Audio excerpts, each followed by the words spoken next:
एक बार एक राजा के राज्य में महामारी फैल गई। चारों ओर लोग मरने लगे। राजा ने इसे रोकने के लिए बहुत सारे उपाय कराए, मगर कुछ असर ना हुआ। लोग मरते रहे। दुखी राजा ईश्वर से प्रार्थना करने लगा।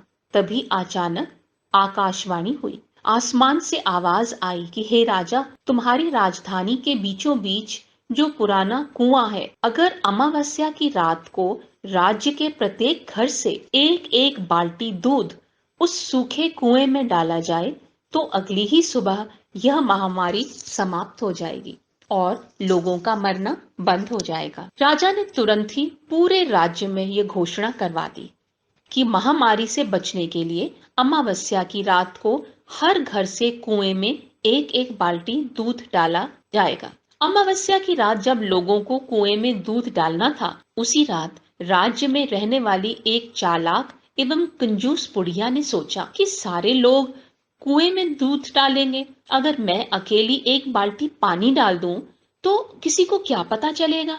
इसी विचार से उस कंजूस बुढ़िया ने रात में चुपचाप एक बाल्टी पानी कुएं में डाल दिया। अगले दिन जब सुबह हुई तो लोग वैसे ही मर रहे थे। कुछ भी नहीं बदला था, क्योंकि महामारी समाप्त नहीं हुई। राजा ने जब कुएं के पास जाकर इसका कारण जानना चाहा तो उसने देखा कि सारा कुआं पानी से भरा है। दूध की एक बूंद भी वहां नहीं थी। राजा समझ गया कि इसी कारण महामारी दूर नहीं हुई और लोग अभी भी मर रहे हैं। दरअसल ऐसा इसलिए हुआ क्योंकि जो विचार उस बुढ़िया के मन में आया था, वही विचार पूरे राज्य के लोगों के मन में आ गया और किसी ने भी कुएं में दूध नहीं डाला। मित्रों, जैसा इस कहानी में हुआ वैसा ही हमारे जीवन में भी होता है। जब भी कोई ऐसा काम आता है जिसे बहुत सारे लोगों को मिलकर करना होता है, तो अक्सर हम अपनी जिम्मेवारियों से यह सोचकर पीछे हट जाते हैं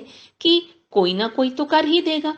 हमारी इसी सोच की वजह से स्थितियां वैसी की वैसी ही बनी रहती हैं। अगर हम दूसरों की परवाह किए बिना अपने हिस्से की जिम्मेवारी निभाने लग जाएं, तो पूरे देश में ऐसा बदलाव ला सकते हैं जिसकी आज हमें जरूरत है।